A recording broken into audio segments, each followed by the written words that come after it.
Why don't you move to the last presentations by Daniel Oh. Daniel Oh is a full-time professor at Konkuk University Graduate School of Architecture in Seoul, Korea. And today's topic is application of augmented reality technology in urban design and planning of tall buildings.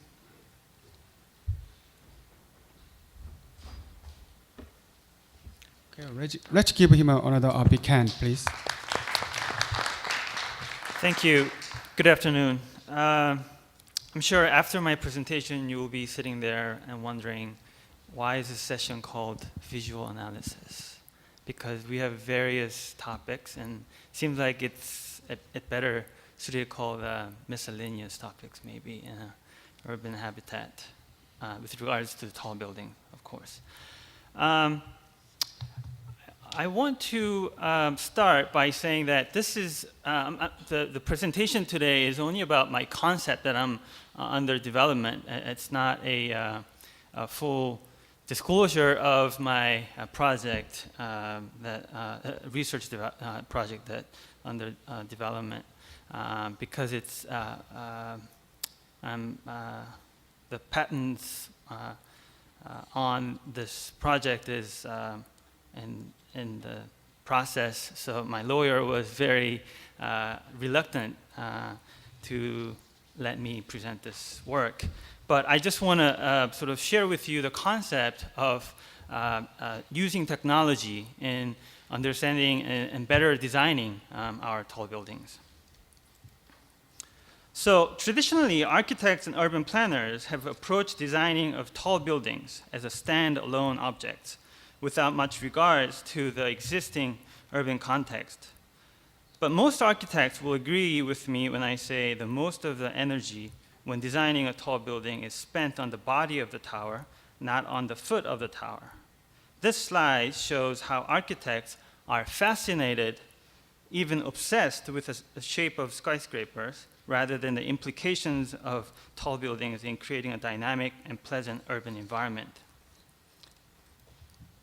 Tall buildings are growing taller and multiplying by hundreds every year. However, our urban environment seems to be increasingly inaccessible and even hostile because of tall buildings. A good example is Hong Kong. In my opinion, Hong Kong represents the future of how dense and tall cities may become in the near future. And the urban environment created by the tall buildings may look deceptively impressive and dynamic from outside, but it's never a pleasant and healthy environment to live in. And I can tell you that from my personal experience living in Hong Kong for 2 years. However, in recent years, architects and planners have become more aware of how critical it is for tall buildings to be integrated with the existing urban fabric in order to make at least consistent with the existing urban environment. And that is not to say a pleasant urban environment making people places rather than a gray forest of iconic objects.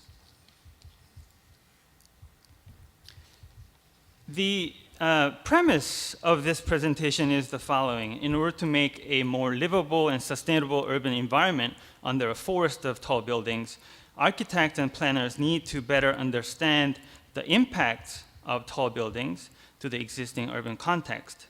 And one of the ways to do that is to give the architects and planners better tools to comprehend and process the information that is already available in the real world.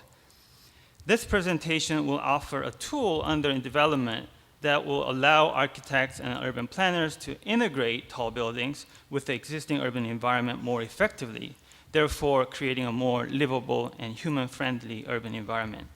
The focus will be on visual assessment of tall buildings from urban design, urban planning perspective, and how new technology called augmented reality can help designers and planners to design and plan better tall buildings, therefore a better urban environment for people. So I'm going to go through sort of the tools that we have today for architects and planners in designing our environment as related to tall buildings. And I'm going to explain briefly what is augmented reality. And then we'll talk about the current applications of augmented reality in the field, currently available technology and how it's used, and the concept of the research project I'm working on, and conclusion. So today, architects and planners usually, I'm sure you're all aware of these tools, but it can be quite primitive, but it could be very high technologically advanced tools that we're using. But we should be sort of in control and understand how the limitations are and how we could better sort of our use of tools in designing tall buildings and urban environments. First of all, I'm sure you're all aware of the good old hand-making physical models. A physical model is the most simple and easy way to see shapes of tall buildings. Due to the nature of these physical models, 300-story towers can fit in one hand, which is a very obscure and kind of, it can be quite scary idea. This process in itself is an illusion that disregards the real scale of things. The urban context is usually created as simple boxes to save time or energy. To me, this is an indication that architects are not interested in designing skyscrapers that are contextual, but rather signature objects or iconic objects. Iconic images and distinctive shapes of tall buildings are sought after. Physical models support the designer's objectives, it doesn't support the designer's will to create a more integrated environment, but rather to sort of create beautiful objects. But if architects can visualize their towers in its intended habitat, can architects imagine different variety of tall buildings rather than as an object? Reliance on computer models and computer visualization, architects and planners have struggled to understand the true scale of things. Of course, the visualization is very helpful in understanding the scale and to a certain extent, sort of the feel of the place, genius loci of the place. But there is a limitation to that. One of the benefits of using computer model is that any building of any size modeled in a cyberspace can be visualized on a 19-inch monitor. But this is also a huge predicament for architects and planners because they become disengaged from the true scale and thus the real world. I imagine many architects have wondered what it would be like to walk into the screen and really experience the buildings inside their monitors. Building setbacks, sunlight regulations often dictate the design of public spaces and street environments where tall buildings touch the ground, resulting in unused and sometimes dangerous urban spaces. Most tall building designs are placed atop mega block podiums because of efficiency and financial feasibility, but these create streets devoid of pedestrian activity and plazas without people. These computer renderings tend to be very flat and static, and due to the nature of the architect's intention associated with the creating computer renderings, it is often building focused, not human focused. And many hours spent on beautifying the renderings with nicely dressed people and lush greenery. Despite how active and full of life the renderings may look, the reality is never forgiving as architects' renderings. We've all seen and experienced these spaces in the real world, and these are often end up being very cold and empty spaces. if architects can visualize their proposals as they walk around the neighborhood and see how they fit into the context, I imagine the streets will be much more pleasant. With growing environmental concerns around tall buildings, architects and planners have been quickly developing and utilizing environmental modeling applications to model sunlight and wind behavior and etc. It is truly remarkable how sophisticated these modeling softwares have become and the range of information that architects and planners can utilize. However, these studies usually tend to be most effective in understanding how environmental factors influence the shape of tall buildings. For example, the sunlight study tends to be two-dimensional to see where the shadow falls. Wouldn't it be great if architects can see how sunlight and shadow affect the environment at the street level? And this is a typical scene as how a pedestrian will experience when walking on New York streets. Architects and planners often never leave their offices when designing buildings. And I think they can benefit from designing the urban environment using all of our senses, the noise, smell, texture, people, etc. Bird's eye view is a tool architects often use when a developer introduces a skyscraper to the general public. A bird's eye view is often used to show a summary of the development, and it's a very good tool for that. However, considering not many of us are flying to see the development, it is often a tool that is used to disguise or deceive the public. Also, bird's eye view renderings are shockingly static in viewing three-dimensional urban environment. Can architects and planners design better environment if they can visualize their proposals in real life? I mean, that's the question that I want to throw out to you. Also, can architects benefit from the public feedback before the project gets built? Because that is, the reality is the environment that we share between the designers and the users. So what is augmented reality? I'm sure you guys are all familiar with virtual reality. According to Wikipedia, the definition is something like, it is a term, virtual reality is a term that applies to computer-simulated environment that can simulate physical presence in places in the real world, as well as in an imaginary world. Most current virtual reality environments are primarily visual experiences displayed either on a computer screen or through special displays, such as goggles. Augmented reality is a subfield of virtual reality. Augmented reality is a term for a live, direct, and an indirect view of a physical and real-world environment whose environments are augmented by computer-generated sensory inputs, such as sound and graphics. It is related to a more general concept called mediated reality, in which a view of reality is modified by a computer. As a result, the technology functions by enhancing one's current perception of reality. By contrast, virtual reality replaces the real world with a simulated one. So the difference is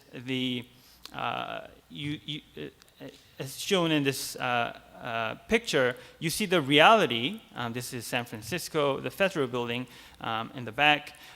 But the computer visualizes what the user sees, and it analyzes and takes an information and puts it on the screen so that you could visualize it as you see the real world, the environment. The current application of augmented reality is somewhat a fastly growing computer technology today, but it is still in the very early stages of development. No one really understands the full potential of this technology yet. There are a lot of speculations what this technology can do, but the technology is still has a lot of technical obstacles to resolve. The most widely used application is in the map. This is Layar. This is an app for smartphones to view associated architectural information, architectural and in this case real estate information, overlaid on top of a building shown on your screen. This is a relatively simple application, displaying online information on your screen. This uses GPS and compass and gyroscope capabilities embedded in your handheld devices, such as smartphones. Therefore, it is not an accurate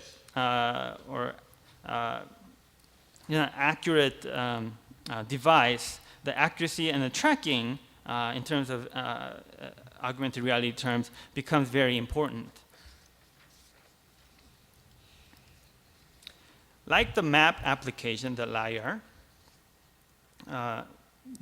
the Layar.com, the recent most concentrated investment and development of AR has been in a consumer application based on handheld devices.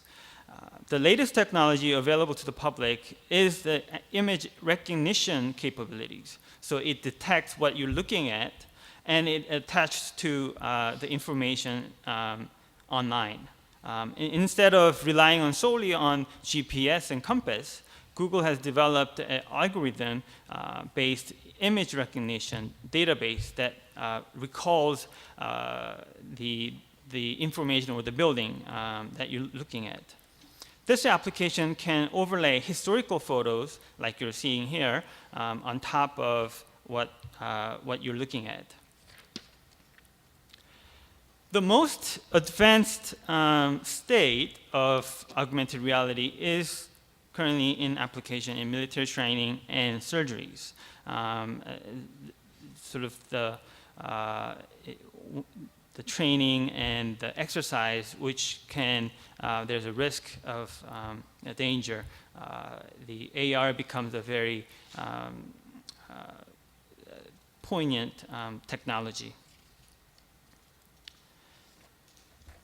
A more relevant augmented reality application to architecture and planning is using unique markers. This technology allows visualization of three-dimensional models associated with a unique marker shown on screen or your screen. This example is produced by NAI to showcase modern Dutch architecture. It's a stamp that has a unique marker that is associated with a modern Dutch architecture. The user needs to print the markers, in this case the stamps, from the website and hold one or more markers in front of the camera. Then computer accesses the linked 3D from a specified source, then overlays the model on your screen. Because the marker is unique and directional information, computer can calculate exact vantage point of the camera, and therefore enables you to link the 3D model and point of view exactly as it should be shown on your screen. And this is the sample image. De zwarte. Als je er naar kijkt, zie je niks bijzonders, maar als je er een voor de webcam houdt.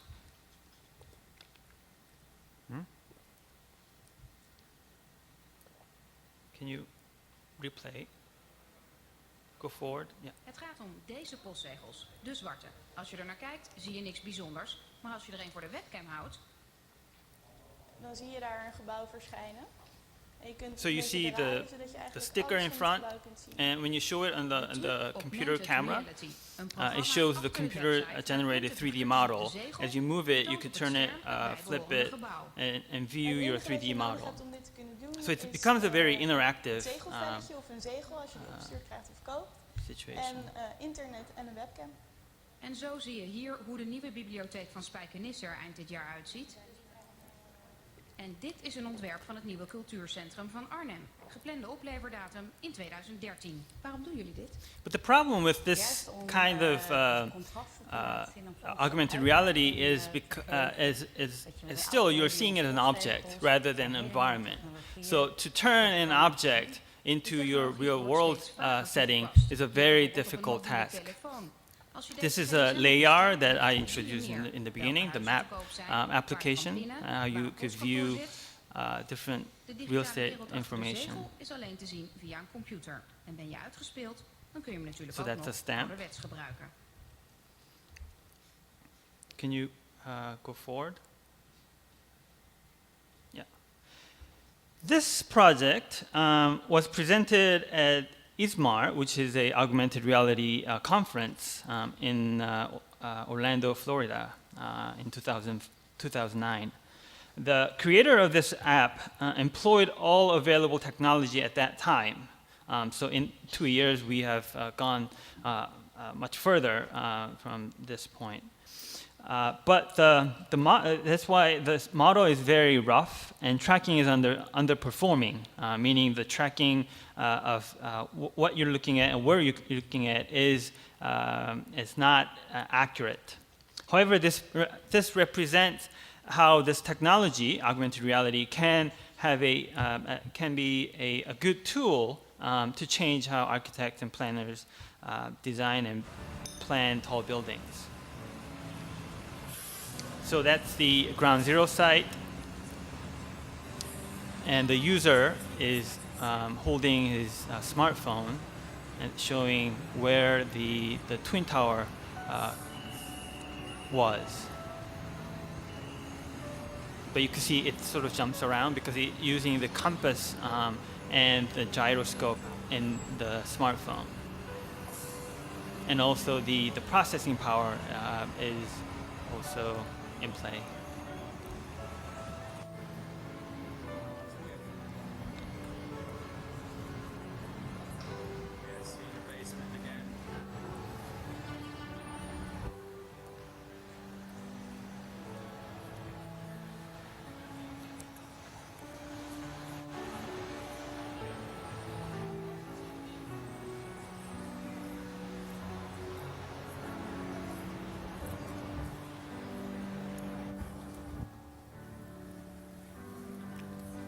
So you see Twin Towers.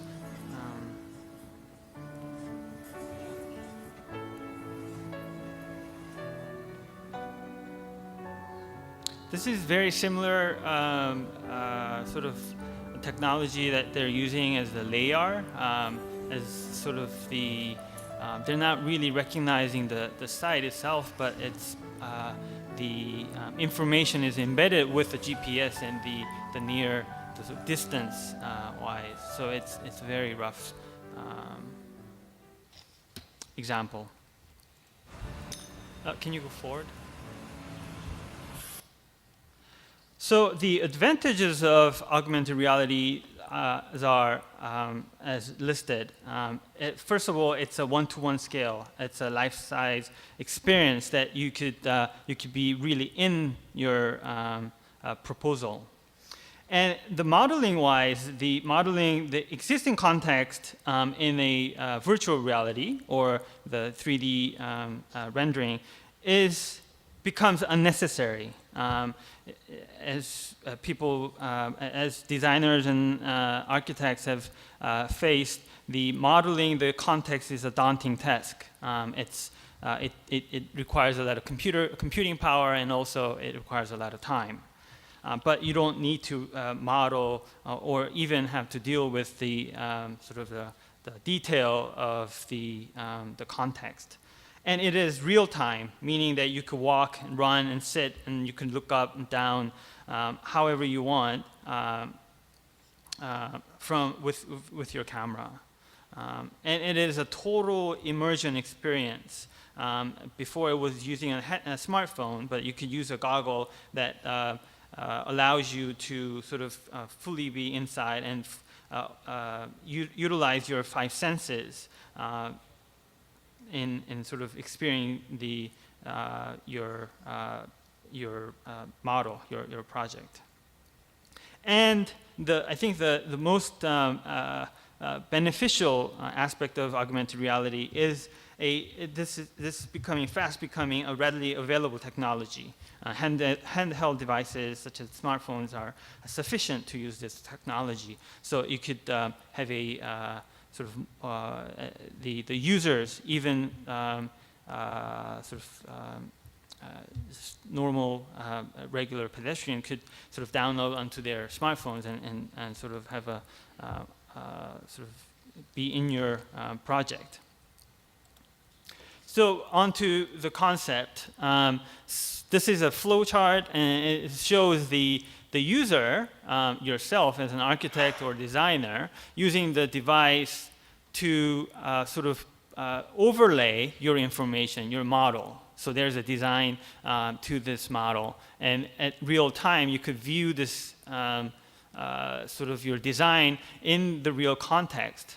You can walk through. It's not a static image anymore, but it's more of a dynamic, and you could sort of really see and smell and hear the context as it is. And the alternatives can be also in a public hearing session, environment. You could convey it to the citizen participation era, genre, and you could have also as a user feedback. So there is a sort of a two-part component to this augmented reality device. There are currently a lot of papers out on augmented reality and virtual reality. Augmented reality, sort of they know the limitations right now because of mostly on the tracking. A computer is really hard, has hard time understanding the environment as in our 3D environment. You have to specify what these corners are, or the walls are, or the lights and doors are. So that becomes a technical difficulty and somewhat a limitation right now, but we have to overcome that. And interactivity, meaning that you could sort of interactive becomes between your programs and the space becomes a technical difficulty, because the AR is developed as a different types of technology. It's not developed as part of the architectural modeling tool, so there is a difficulty that we need to overcome.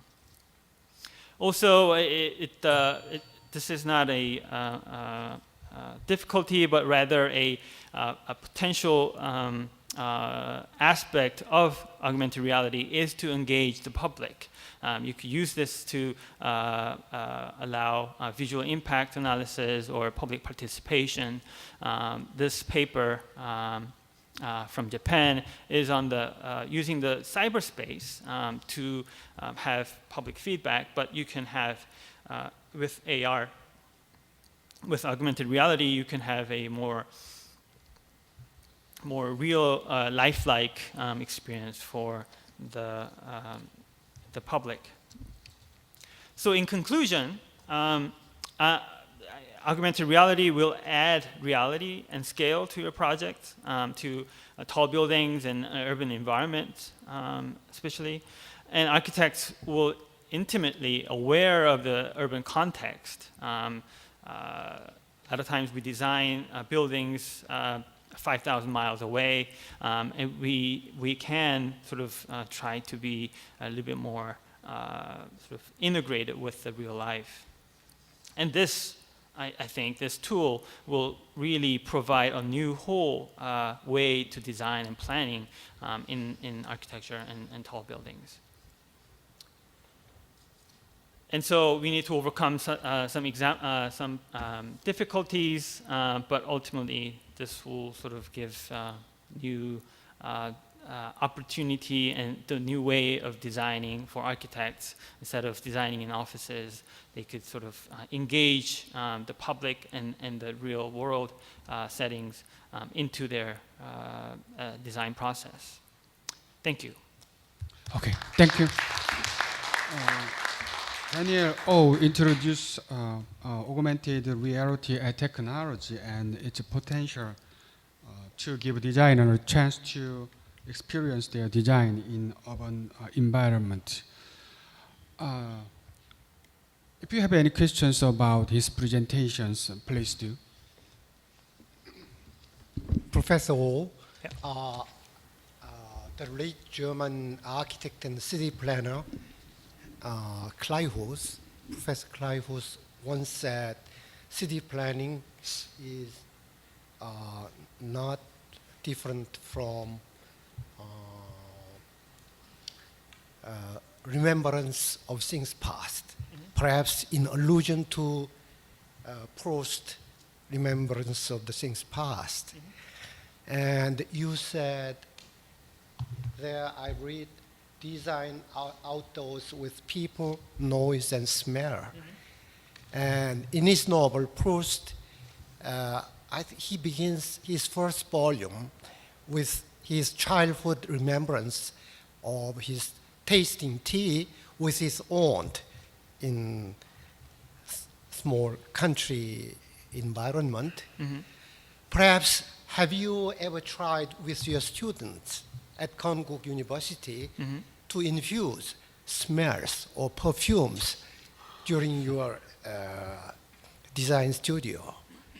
Well, what is your experience Right. up until now, Right.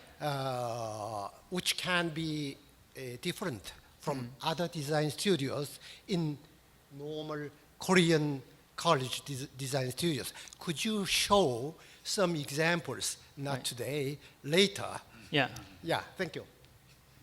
Of course, I think that's the most exciting part of this tool. I think instead of just designing as a form or a color or a shape, I think we could sort of engage how users will feel and how they, using the sensory inputs as well. I think that will add another dimension to what we do.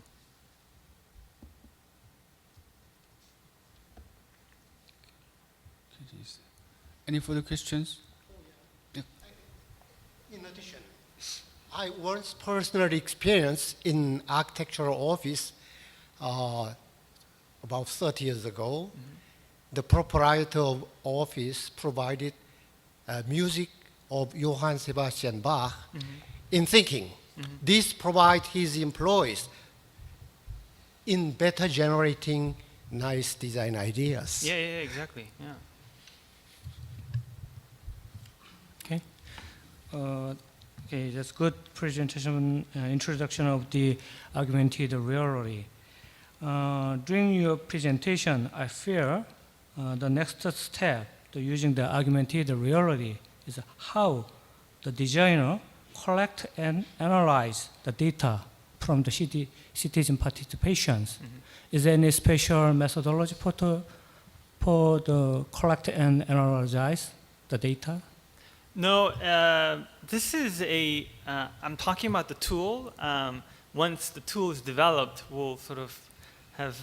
There is a tool, but there is a tool, but nobody knows how to use that. This is the stages? Right, the tool is under development. The tool is Yeah. not, it's not I know in that. Yeah, operation there you already show them some kinds of tool. Mhm. But problem is urban designer, how to use the tool, especially the data. Is there any development for the methodologies to using the data? I think it's I wouldn't say only a visual tool, but it can sort of provide you with experiences based on what you've sort of designed. So from then on, you could sort of have a feedback to the model. You could sort of say, from walking by, maybe the windows on the ground floor are too big. Then you could sort of suggest. I'm trying to make it so that you could change that in a real world by some kind of means. So you could, at that point, you could sort of try to minimize the openings of the windows and see how that fits better. Yes. but today we cannot see any methodology. No, But using the tool. unfortunately, no. Okay, yeah, we hope to see that. Thank you. Thank you. Okay. Today in the session of urban design, 3 topics are presented. First topic presented by Eslan Janovi regarding tall buildings in Iraq. And then also a second presentation is about rooftop forming case, especially in Singapore. And then final presentation conducted by Daniel Oh. He presented the concept of augmented reality technology and its potential in the future. Now it is time to wrap up these sessions. So I'd like to express many thanks to each speakers and attendants on the floor. Thank you.